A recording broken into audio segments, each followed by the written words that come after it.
1.5 11강 시작하겠습니다. 자, 교재 104쪽 펴시면 되고요. 6번 문제 나와 있죠. 다음 글에 대한 이해로 적절하지 않은 것은 이 문제도요. 답은 어느 정도 이해가 되는데 나머지 선택지를 걸러내는 게 만만치 않았던 문제입니다. 그죠? 한번 볼게요. 일단 선택지 먼저 보죠. 1번 보시면 알파벳 언어의 철자 읽기, 소리와 표기의 대응, 그 다음에 각 소리가 지닌 특성이 철자 읽기의 명료성 판단의 기준이 된다. 일단 요거 여러 정보 나와 있을 때 끊어서 이렇게 가보죠. 그 다음에 2번에 자, 영어 사용자는 무의미한 단어 읽을 때 자방구의 읽기 네트워크 활용하면서 그 다음에 암기된 단어의 인출과 연관된 내부 이해에 더욱 의존한다. 앞으로 바뀔 공무원 국어 시험 유형에 딱 맞아 떨어지는 그런 유형의 문제죠. 그 다음에 3번에 자, 구체적인 예 나와 있네요. 이탈리아어 소리와 글자의 대응이 규칙적이어서 그 다음에 낯선 단어를 발음할 때 그죠? 영어에 비해 철자 읽기 명료성이 높다 이렇게 얘기를 해주고 있고요. 그러면 4번 보면 자, 영어는 음운 처리 규칙에 적용되지 않는 예외들이 많아서 그죠? 그 다음에 스페인어에 비해서 소리와 글자의 대응이 덜 규칙적이다 이렇게 나와 있습니다. 그죠? 자, 일단 선택지 보면서 영어 그다음에 이탈리아어 스페인어가 어떤 범주에 들어가는가 이런 것도 생각을 좀 하셔야겠죠. 자, 1문단 볼게요. 알파벳 언어는 표기 체계에 따라 철자 읽기의 명료성 수준이 달라진다. 그죠? 우리 왜 첫 번째 줄의 맨 끝이에요. 알파벳 언어는 표기 체계에 따라 명료성 수준이 달라지고요. 일단 철자 읽기의 명료성이라는 거 선택지 1번에서 다루고 있기 때문에 한번 가보죠. 철자 읽기가 명료하다는 것은 한 글자에 대응되는 소리가 규칙적이어서 글자와 소리의 대응이 1대1이라는 것을 의미하고 그 예로 이탈리아와 스페인어가 있다 그랬으니까 얘는 그러면 이탈리아어나 스페인어는요 철자 읽기 명료하고 그 다음에 대응 그리고 뭡니까? 한 글자에 대응되는 소리가 규칙적이고 그 다음에 글자와 소리의 대응이 1대1. 자, 이탈리아와 스페인어는 규칙적 1대1인 범주가 되는 건데 선택지 1번부터 걸러보죠. 자, 알파벳 언어의 철자 읽기는 소리와 표기의 대응과 관련되는 여기까지는 확인이 돼요. 그 다음에 잘 보세요. 각 소리가 지닌 특성은 특성이라는 말을 하고 있네요.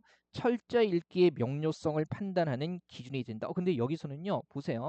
철자 읽기의 명료성과 관련이 되는 게 한 글자에 대응되는 소리가 규칙적이라는 것과 그 다음에 뭐예요? 1대1이라는 이거 가지고 얘기를 하고 있는데 갑자기 1번에서 소리가 지닌 특성 우리 왜 소리가 지닌 특성이라고 하게 되면 그죠? 자, 소리와 글자의 대응이 규칙적이고 1대1이라는 거 외에 다른 특성들까지를 포함하는 개념이기 때문에 이게 제시문에서 언급한 내용을 확장해서 얘기를 한 거죠. 이를테면 보세요. 제시문에서는 분명히 A와 B 가지고 얘기를 하고 있는데 확인되지 않는 A와 B 외에 C, 그 다음에 D 이런 것까지 한꺼번에 얘기를 하고 있는 거죠. 그래서 이 부분이 확인이 안 되기 때문에 1번은 틀린 겁니다. 그죠? 저하고 이제 나중에 스텝4에서 비문학 난도 높은 문제까지 정리하다 보면 이런 법칙이 상당히 일관되게 적용이 된다라는 거 확인할 수 있을 거. 그다음에 보세요. 끝까지 가보죠. 이 두 언어의 사용자는 의미를 전혀 모르는 새로운 단어를 발견하더라도 보자마자 정확한 발음을 할 수 있다라는 그러면 이런 거죠. 그러면 이탈리아나 스페인어 같은 경우는 어때요? 낯선 단어를 발음할 때 어때요? 철자 읽기의 명료성이 높다라는 거. 그죠? 그래서 이에 비해서 영어는 철자 읽기 명료성이 낮아서 영어는 그죠?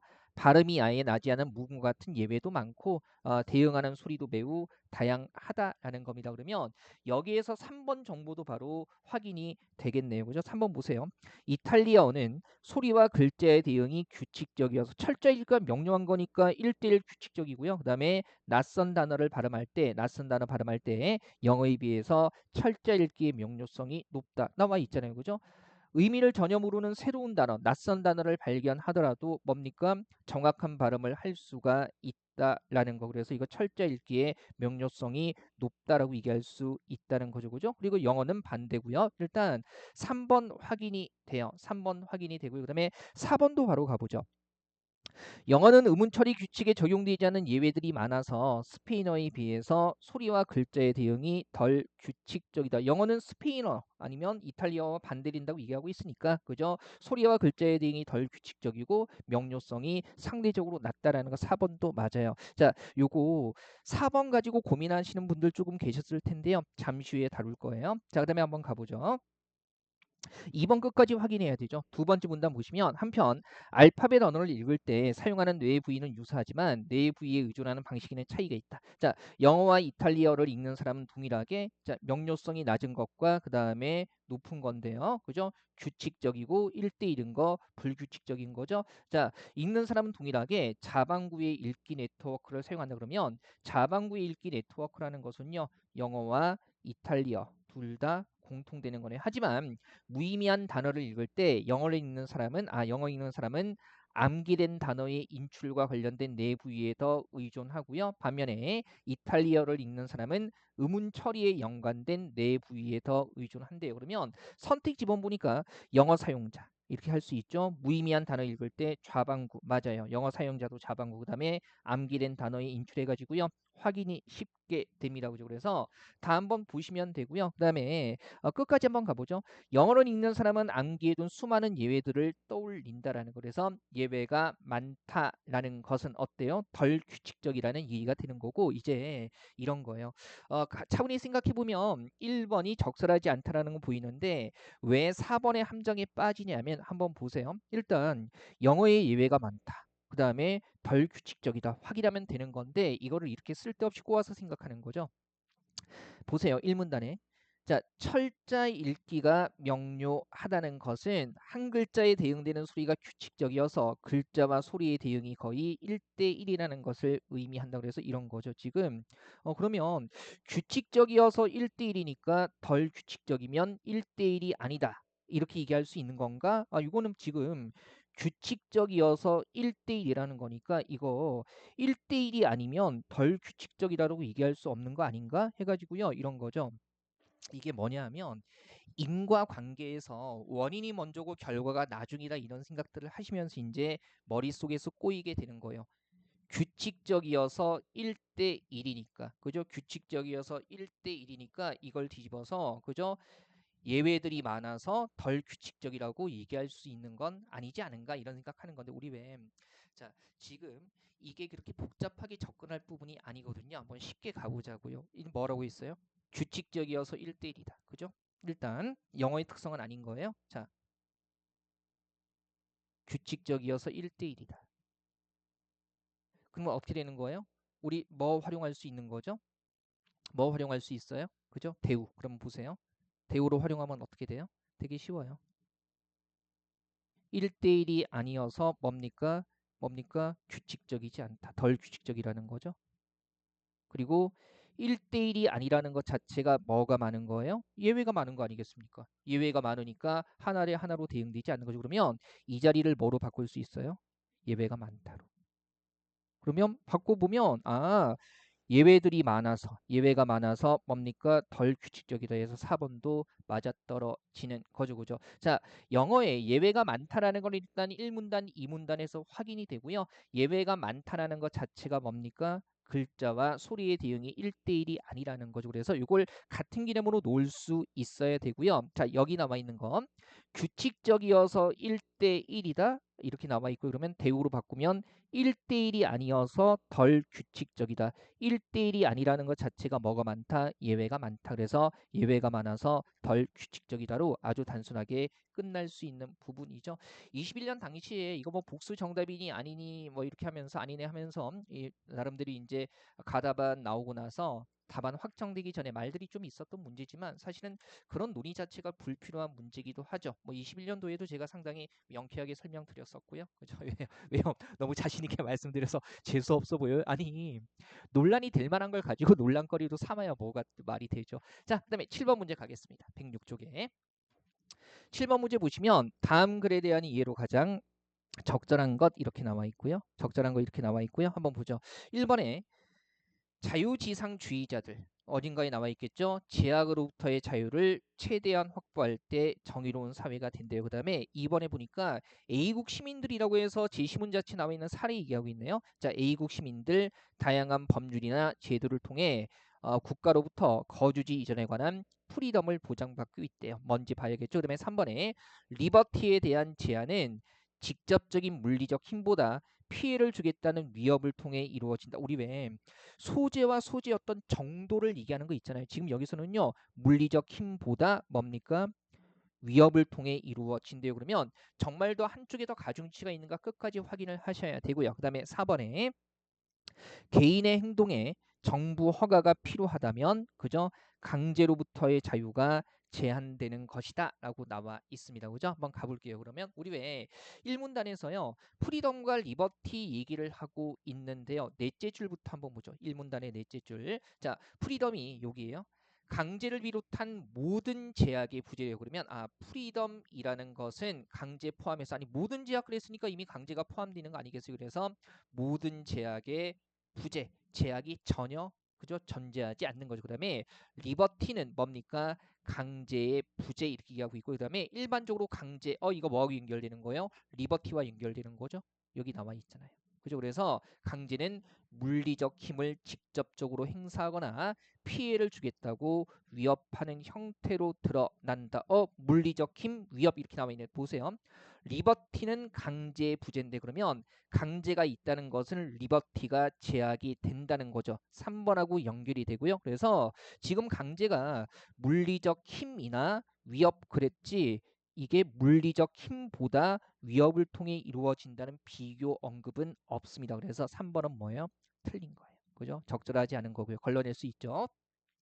조금 더 가보죠. 프리덤과 리버티가 동의어일 수 없는 이유는 다음 사례에서 잘 드러난다. 자, 일부 국가의 어떤 시민은 특정 도시에서 생활하고 일하기 위해서 정부의 허가를 받아야 한다. 그리고 이제 이게 정부의 허가를 받는 상황이 정확히 리버티, 프리덤 어떻게 연결되는지 봐야겠죠. 그리고 이때 정부는 법률에 복종하지 않을 경우 피해를 주겠다고 위협하거나 물리력을 행사한다 그랬으니까 그러면 이거 위협이나 물리력은 뭐하고 연결되는 거였어요? 그죠? 리버티하고 연결되는 거였죠. 그래서 정부의 허가를 받아야 하는 상황은 뭐가 없는 상황이에요? 리버티가 없는 상황이에요.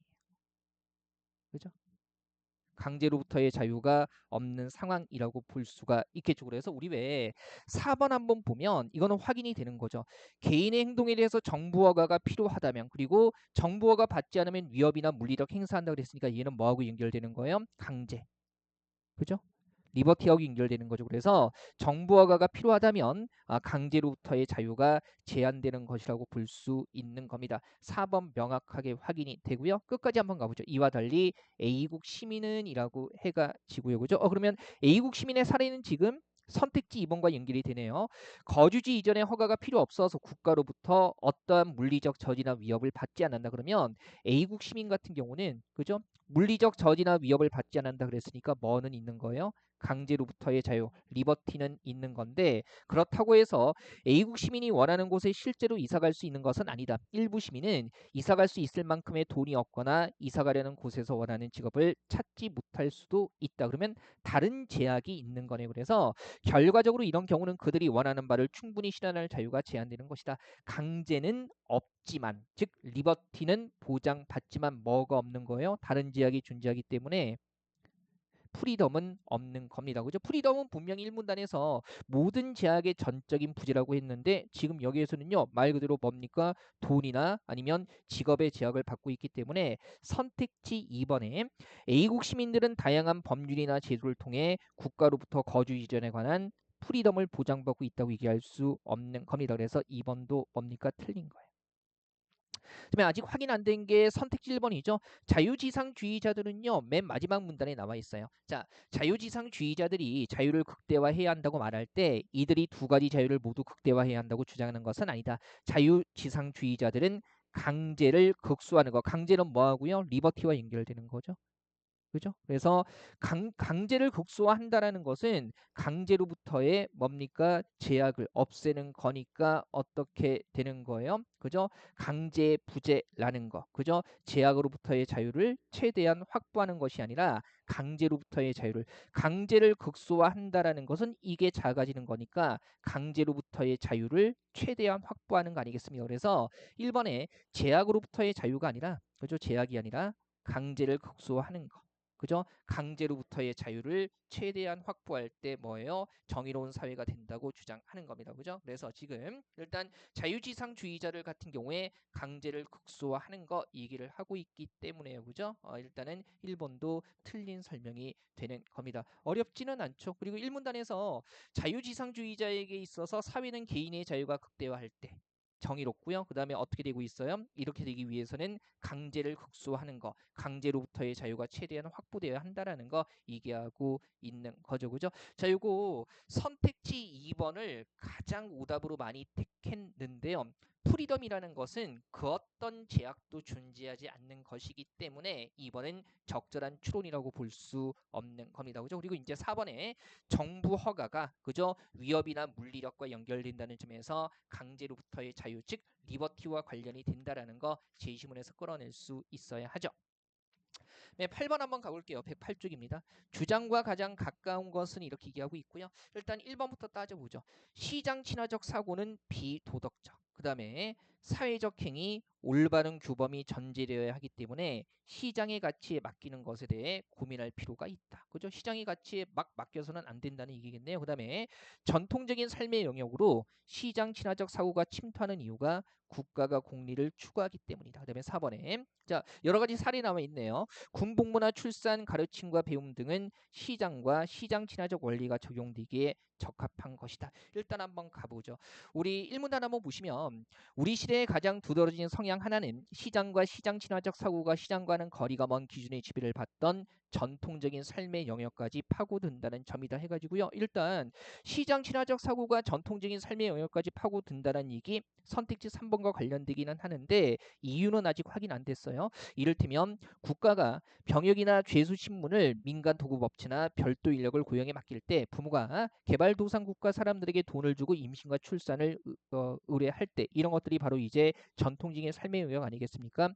콩팥을 공개시장에서 사고 팔 때 어떤 도덕적 문제들이 생기는지 앞에서 살펴본 바가 있다. 이런 예는 많다 해가지고 쭉 얘기를 하고 있는데 아직 3번에 이거 명확하게 이유 확인 안 됐고요. 그 다음에 도덕적 문제들이 생긴다고 얘기를 하고 있는데 지금 잘 보세요. 이게 1번하고 관련이 되는 게 지금 시장 친화적 사고가 전통적인 삶의 영역까지 파고들 때 도덕적 문제들이 생긴다고요. 지금 제한 조건을 주고 있거든요. 그래서 이걸 가지고 시장 친화적 사고가 무조건 비도덕적이라고 얘기할 수는 없는 거죠. 도덕적인 문제가 생기는 건 언제예요? 바로 전통적인 삶의 영역까지 파고들 때라고 제한하고 있기 때문에 그죠? 한정되는 것들을 가지고 전체로 확장하면 돼요, 안 돼요? 안 되는 거잖아요. 그죠? 그다음에 이유도 나와 있지 않아요. 그죠? 그리고 나서 이 문단에서 공리의 합의만을 묻는 게 아니다라고 나와 있을 뿐이고요. 국가가 공리를 추구하기 때문에 침투한다는 얘기가 나와 있지는 않습니다. 그래서 3번도 걸러야 되죠. 사실은 정답 택한 비율은 2번과 4번 쪽에 몰려 있습니다. 자, 조금 더 가보죠. 이 문단이에요.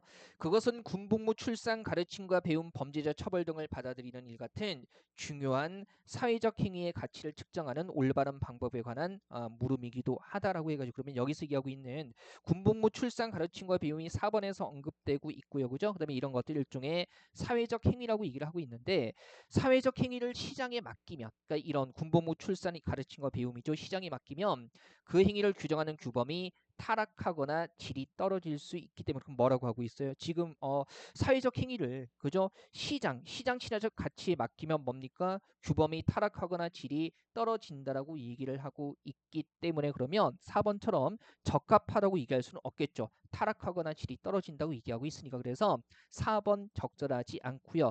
자, 남아 있는 게 2번이기는 한데요. 시장이 침입하지 못하도록 보호하고 싶은 비시장 규범이 무엇인지 물을 필요가 있다. 어쨌든 이런 군법무 출산 가르침과 배움은 시장이 침입하지 못하도록 보호하고 보호해야 한다는 거고요. 이거 잘 보세요. 2번도 가만히 보면 우리가 대우라는 거 활용해 볼게요. 일단 용어가 확인이 되니까 보세요. 사회적 행위를 시장에 맡기면 그죠? 그 행위를 규정하는 규범이 타락하거나 질이 떨어질 수 있다. 그럼 해볼게요. 그죠? 사회적 행위를 시장에 맡기면 뭡니까? 타락. 그 다음에 질이 떨어진다. 자, 우리 대우를 활용할 때는요. 개념과 개념이 반복이 되는데 서술이 긍정과 부정으로 반대될 때는 대우를 활용하면 돼요. 자, 지금 여기에서는 제시문에선 시장에 맡긴다. 그 다음에 여기서는 시장의 가치에 맡기는 것에 고민, 즉 맡기지 말아야 한다 그랬으니까 그러면 우리가 요 내용을 뒤집어 보죠. 자, 이렇게 되는 거죠. 사회적 행위를 규정하는 규범이 타락하거나 질이 떨어지지 않으려면 그죠? 그래서 이런 거죠. 타락하거나 여기죠. 타락하거나 질이 떨어지지 않으려면 그러면 타락하지 않고 질이 떨어지지 않는다는 게 올바른 규범이 전제되는 거 아니겠어요? 그다음에 이거 뭡니까? 시장에 맡겨서는 된다 안 된다? 안 된다. 이렇게 되는 거죠. 자, 다시요. 사회적 행위를 시장에 맡기면 타락하거나 질이 떨어질 수 있다. 그러면 타락하지 않게 하거나 질이 떨어지지 않도록 하기 위해서 즉 올바르게 유지되도록 하기 위해서는 뭐 시장에 맡기면 안 된다. 맡기면 안 된다. 맡기는 것에 대해서 고민해야 한다. 개념적으로 유사하죠. 그래서 이것도요. 우리가 충분히 대우를 활용해서 풀 수 있는 문제기도 합니다. 그죠? 자, 개념이 반복이 되지만 서술이 긍정 부정으로 반대가 될 때 그럴 때는 대우를 활용하면 의외로 쉽게 문제를 풀 수가 있어요. 네, 9번 문제 한번 가보죠. 자, 추론한 내용으로 적절한 거 얘기하고 있고요. 자, 1번부터 한번 따져볼게요. 논리실증주의자들에 따르면 무의미한 문장을 사용하는 것은 과학이 아니다. 부정하고 있고요. 그 다음에 2번에 논리실증주의자들에 따르면 과학의 문장들만이 유의미하다. 한정하고 있네요. 그 다음에 3번에 검증원리에 따르면 경험되지 않은 것을 언급하면 무의미하다. 그죠? 4번에 검증원리에 따르면 거짓인 문장은 무의미하다. 사실은 얘는요. 1문단에서 거의 대부분의 정보가 확인이 돼요. 보세요. 논리실증주의자들에 따르면 어떤 것이 과학일 경우 거기에서 사용되는 문장은 유의미하다. 과학과 유의미, 무의미 나와 있으니까 1번부터 따져보죠. 해볼게요. 과학이라면 어때요? 유의미하다. 그리고 이런 거 우리가 어떻게 확인할 수 있다고 했어요? 과학이라면 어떻다? 유의미하다. 이런 관계 성립한다 그랬죠. 그러면 선택지 1번 볼게요. 무의미한 문장을 사용하는 것은 과학이 아니다. 유의미, 무의미, 과학이다, 과학이 아니다. 뭐 활용하는 거예요? 대우 활용하는 거죠. 그러면 요거 뒤집어 볼게요. 유의미하지 않다면, 즉 무의미하다면 뭐가 아니다? 과학이 아니다. 이런 굉장히 쉽네요. 그죠? 그래서 1번이 적절한 추론이 되는 거고요. 그 다음에 2번도 보세요. 과학의 문장들만이 유의미하다. 우리 이렇게 정리했죠? 그러면 지금 유의미한 범주에는 과학도 있지만 과학 아닌 것도 있기 때문에 과학의 문장들만이 유의미하다고 볼 수는 없습니다. 그죠? 되게 쉽네요. 그죠? 되게 쉽고요. 그러니까 이건 다르죠. 과학일 경우에 유의미하다와 과학의 문장들만 유의미하다는 다르죠. 그죠? 이런 관계로 나타낼 수 있는데 그죠? 과학일 경우에 유의미하고 그다음에 과학의 문장들만이라고는 해서는 안 되죠. 왜냐하면 유의미한 범주에 과학의 문장들 말고요. 다른 것도 있기 때문에 그다음에 3번, 4번 마저 확인해 보죠.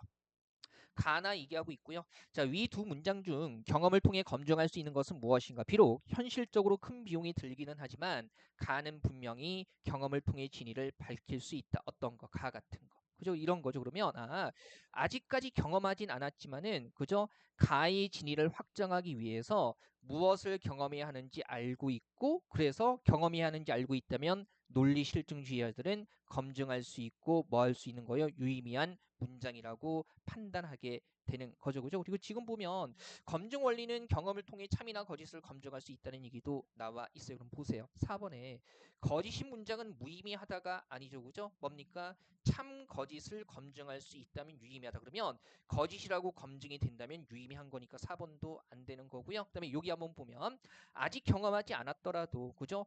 진위를 확정하기 위해서 무엇을 경험해야 하는지 알고 있다면 유의미한 거니까 3번도요. 경험되지 않은 것을 언급했다고 무의미한 게 아니라 경험되지 않았더라도 무엇을 경험해야 하는지 알고 있다면 유의미한 겁니다. 그죠? 2, 3, 4번 명확하게 확인해 보시고요. 다만 답 1번 같은 경우는 우리가 알고 있는 대우의 원리로 굉장히 쉽게 접근할 수 있는 거죠. 정말 쉽죠. 작년이네요. 벌써. 그죠? 우리가 23년 이제 다가고 있지만 작년에 이게 그 22년도 지방직 9급에 이 문제가 19번 문제로 나왔는데요. 저하고 같이 정리한 친구를 요거 1분 만에 풀었대요. 그죠? 그냥 선택지 보고 첫째 줄에서 과학 유의미 선택지 1번에서 과학이 아니다와 유의미의 반대인 무의미 나와가지고 그냥 대우로 풀고 나머지 고민하지 않고 넘어갔대요. 어차피 적절한 거 찾는 거고 대우는 무조건 그죠? 참일 수밖에 없기 때문에. 그다음에 112쪽에 10번 문제 나와 있는데요. 이게 추론이라고 나와 있는데 사실 정보를 좀 정확하게 확인할 수 있어야 돼요. 자, 1번부터 보죠. 고급 포도주는 이런 거 모두 이 범주 제한하는 거 잘 봐야 되죠. 그죠? 제시문에서는 특정 경우로 한정하고 있는데 선택지에서 모두라고 확장했거나 그죠? 그다음에 반대로 그죠?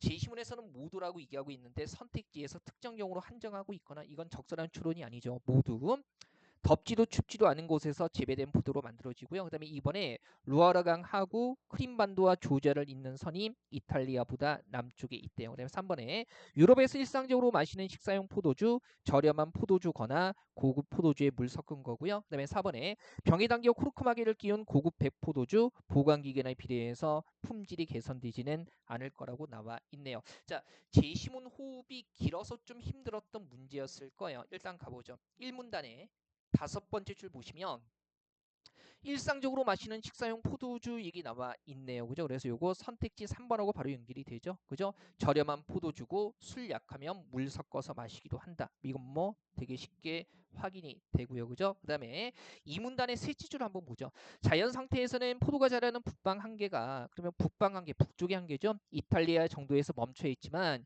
중세 유럽에서 수도원마다 온갖 노력을 기울인 결과 포도 재배가 어디까지 북쪽까지 올라갔고 그죠? 이탈리아보다 북쪽까지 올라간 게 어딥니까? 그죠? 루아르강 하구로부터 크림반도와 조지아를 잇는 선이라고 얘기를 하고 있습니다. 그러면 이탈리아는요. 한번 보세요. 선택지 2번 관련해서 루아르강 하구로부터 크림반도와 조지아를 잇는 선은 이탈리아부터 북쪽으로 올라간 거니까 남쪽에 있을 것이 아니라 당연히 북쪽에 있을 것이라고 얘기를 해야겠죠. 그죠? 그래서 이것도 확인이 돼요. 그죠?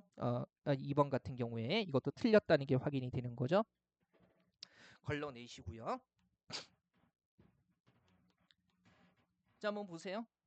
그 다음에 쭉 3문단이 6번째 줄 봅시다. 6번째 줄. 자, 그러므로 고급 포도주 주요 생산지는 보르도나 부르고노처럼 너무 덥지도 너무 춥지도 않은 것이고 다만 아이고 이거 한정 남아있는 달콤한 백포도주는 뭡니까?